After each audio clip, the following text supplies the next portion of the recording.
सबसे अधिक आबादी वाले एक समुदाय का हम हिस्सा हैं, तो ये आबादी है कहाँ? क्या वो आबादी हमें स्कूल में दिखाई पड़ती है? और स्कूल में कहाँ तक के स्कूल में दिखाई पड़ती है? Primary school, high school, college में हमें कहाँ तक दिखाई पड़ती है? हमारी हिस्सेदारी है कहाँ? लोग गायब तो नहीं है, लोग हैं कहाँ? तो क्या हम कोर्ट में हैं? कोर्ट में है तो इस तरफ है या हम उस तरफ? जो ओबीसी समाज की कलाएं हैं या दलित या जो एसटी समाज की कला है, संस्कृति है, वो मृत हो चुकी है, वो है, लेकिन वो सामने नहीं आ पा रही। और जब तक हम इन चीज़ों में अपनी भागीदारी को सुनिश्चित नहीं करेंगे, हमारे लिए कोई संभावनाएं नहीं।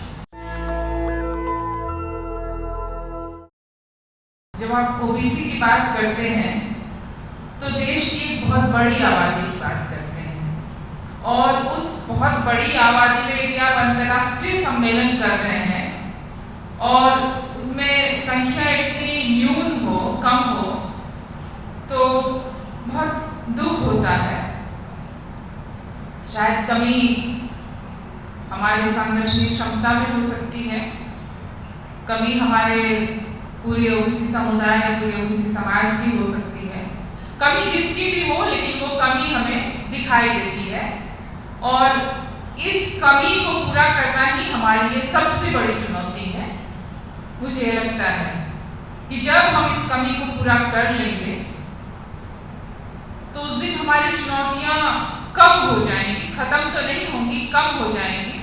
और उस चुनौती को जब हम कम करेंगे तो हमारे लिए बहुत सारे दरवाजे, बहुत सारे जो हमारे दरवाजे हमारे लिए बंद हैं, वो सारे तमाम दरवाजे थोड़े तो खुल ही जाएंगे।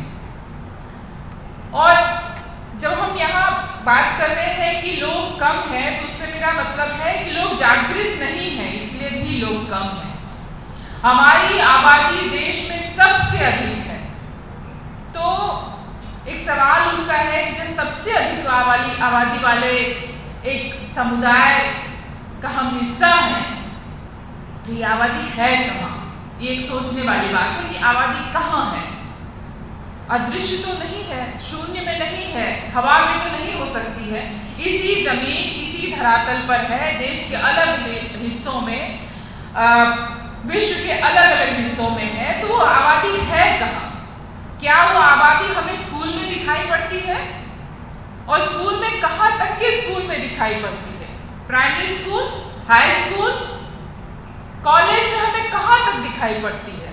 और आप जानते हैं कि सीयूईटी जो नया सीबीसीएस का जो सिलेबस आया है, जो नई शिक्षा नीति के तहत जो पढ़ाई की पूरी तकनीक शुरू हुई है, तो उसमें आप देखिए कि कोई हमारे समुदाय का कोई विद्यार्थी पहले साल में से दूसरे साल तक जा पाता है, दूसरे से तीसरे तक जा पाता है, तीसरे से चौथे साल तक वो रह पाता है कि नहीं रह पाता है। ये एक सोचने वाली बात है। जब हम चौथे साल में सीबीसीएस के पहुंचेंगे तब हम देखेंगे कि हमारी शिक्षा नीति किसके लिए है और किसको बाहर करने के लिए पूरा का पूरा तंत्र रचा गया है। तो मैं बात कर रही थी कि हमारी हिस्सेदारी है कहाँ? लोग गायब तो नहीं है, लोग हैं कहाँ? तो क्या हम कोर्ट में हैं? कोर्ट में है तो हम इस तरफ हैं या हम उस तरफ हैं? हमारी आबादी कहाँ है? हमारी आबादी क्या मीडिया में है? तो मीडिया में है तो चंद मीडिया जो यहाँ पर मौजूद है वो बस यहीं तक है। बाकी जो मेन स्ट्रीम मीडिया है वो क्या कर रही है ये सबको पता है। हमारी आबादी का कितना हिस्सा फिल्मी दुनिया में है? हमारी आबादी का कितना हिस्सा कला और संस्कृति से जुड़ा हुआ है? और कला और संस्कृति से जुड़े हुए वो लोग कहाँ तक वो लाइमलाइट में आ पाते हैं? कहाँ तक लोगों की उनकी पहुंच कहाँ तक हो पाती है? पुरस्कार में कहाँ तक वो शामिल हो पाते हैं, चाहे वो नेशनल लेवल का पुरस्कार हो, राज्य स्तर का पुरस्कार हो या किसी अन्य तरह का पुरस्कार हो। ऐसा तो है नहीं कि कला जो लोकल कलाएं हैं, जो ओबीसी समाज की कलाएं हैं या दलित या जो एसटी समाज की कला है, संस्कृति है, वो मृत हो चुकी है, वो है, लेकिन वो सामने नहीं आ पा रही है। उसको सामने बनाने की ज़रूरत है। तो हमारी आबादी इन तमाम जगहों पर है। क्या हम ब्यूरोक्रेसी में हैं तो कितने परसेंट है, कितने दशमलव में हम वहाँ पर हैं, ये एक पूरा का पूरा डाटा उपलब्ध है कि हमारी आबादी कहाँ है और किस तरीके से है। क्या हम खेल में हैं, खेल में हमारी भागीदारी कितनी है।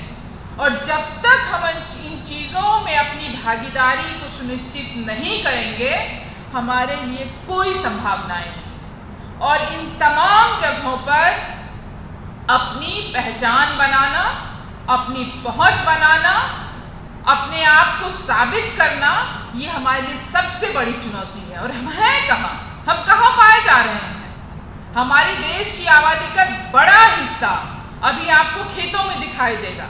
1 महीना पहले आप देखते जा करके तो जो लोग खेतों में हैं, जो धान रोप रहे हैं, वो कौन से लोग हैं? वो या तो दलित समुदाय के लोग हैं, या वो आदिवासी समुदाय के लोग हैं, और या तो ओबीसी समुदाय के लोग हैं। जो ऊंची जाति के लोग हैं, आप उसमें से कितने प्रतिशत लोगों को आप ढूंढ के निकाल पाएंगे कि वो धान रोपने में लगे हुए हैं, या भी धान की जो कमाई चल रही है, तो धान की कमाई में कितने परसेंट लोग हैं? नहीं है। क्यों? क्योंकि जो हमारे समुदाय के लोग हैं वो धान को रोपने में लगे हुए हैं। वो स्कूल में नदारत है, स्कूल से नदारत है, विद्यालय से नदारत है, महाविद्यालय विश्वविद्यालय से नदारत है।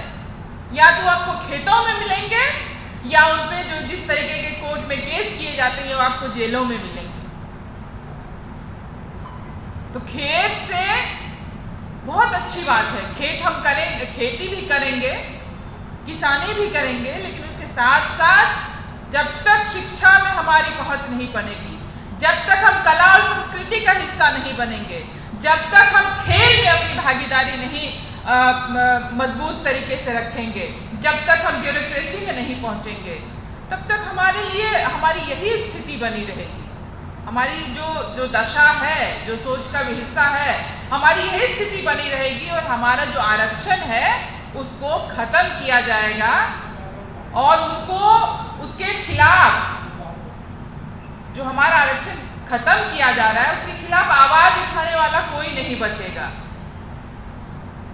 तो यही सब हमारे लिए चुनौतियां हैं कि किस तरीके से हम देखते हैं समाज को, क्या कर सकते हैं समाज के लिए। और मुझे लगता है कि हमारे लिए बहुत सारी चीज़ें लिखी हुई हैं, जिसको जब तक आप पढ़ेंगे नहीं, जिसको जब तक आप उसको गाने की शक्ल में, सूरत में नहीं पहुंचाएंगे लोगों तक, अपने लोगों तक, जब तक उनको जागृत नहीं करेंगे, तब तक कुछ कल्याण होने वाला नहीं है, कुछ नहीं होने वाला है।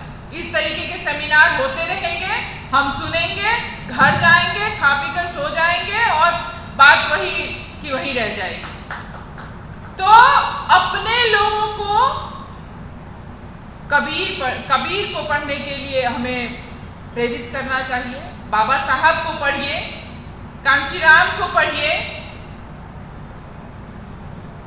पेरियार को हमें पढ़ना चाहिए, ज्योतिबा को पढ़ना चाहिए, फुले को पढ़ना चाहिए, और इनको पढ़ के ही हम आगे बढ़ सकते हैं। बाकी तो पूरी आधे से अधिक आबादी रील और तमाम इस तरीके के जो सोशल नेटवर्क है उसको देखने में लगे, उस पर आप जा कर के लिखिए, उसको पढ़िए, तो एक अलग बात है। तो देश का माहौल जिस तरीके से है, और हमारे साथ में 2 लोग नेपाल के भी जुड़े हुए हैं, वो उनके यहाँ किस तरीके का माहौल है, हमारे ओबीसी समाज के लिए कितनी चुनौतियाँ हैं, और उस चुनौतियों से कैसे हम निपट सकते हैं, हमारे लिए क्या संभावनाएं हैं, और यदि नहीं है तो उन संभावनाओं को पैदा करना होगा। हमें अपने लिए जगह बनानी पड़ेगी, कोई उपाय नहीं है।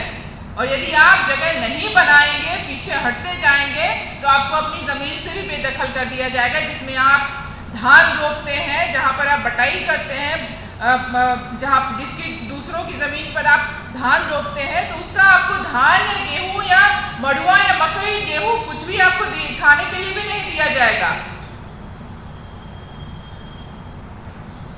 तो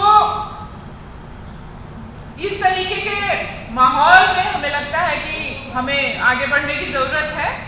और जो हमारे देश की आधी आबादी है उसको भी, उसके प्रतिनिधित्व का भी सवाल है कि कैसे वो आगे आए, कैसे वो इन तमाम मुश्किल जो हालात हैं उससे कैसे वो आगे आए, निपटे। और बहुत कम हिस्सा है महिलाओं का जो कि पढ़ी लिखी हैं, जो मंच पर आ सकती हैं, जो विश्वविद्यालय में है, जो महाविद्यालयों में है। उनकी जिम्मेदारी और भी बढ़ जाती है ऐसे समय में कि हम कितने लोगों तक, कितनी महिलाओं तक पहुंचकर अपनी बात को रख पाए, कितने लोगों तक अपनी हम पहुंच बना पाए और उनको कन्विंस कर पाए कि देश को हमारी ज़रूरत है, क्योंकि ये देश हमारा है, क्योंकि हमारी आबादी देश में सबसे ज़्यादा है। बहुत बहुत धन्यवाद आपका। नेशनल दस्तक की आपसे गुजारिश है कि अगर इसको बचाना चाहते हैं तो नेशनल दस्तक को सब्सक्राइब करने के लिए रेड कलर के सब्सक्राइब बटन को दबाएं, फिर बेल आइकन की घंटी दबाएं। नेशनल दस्तक को बचाने के लिए बहुत जरूरी है कि हर खबर को शेयर करें, लाइक करें, कमेंट जरूर करें।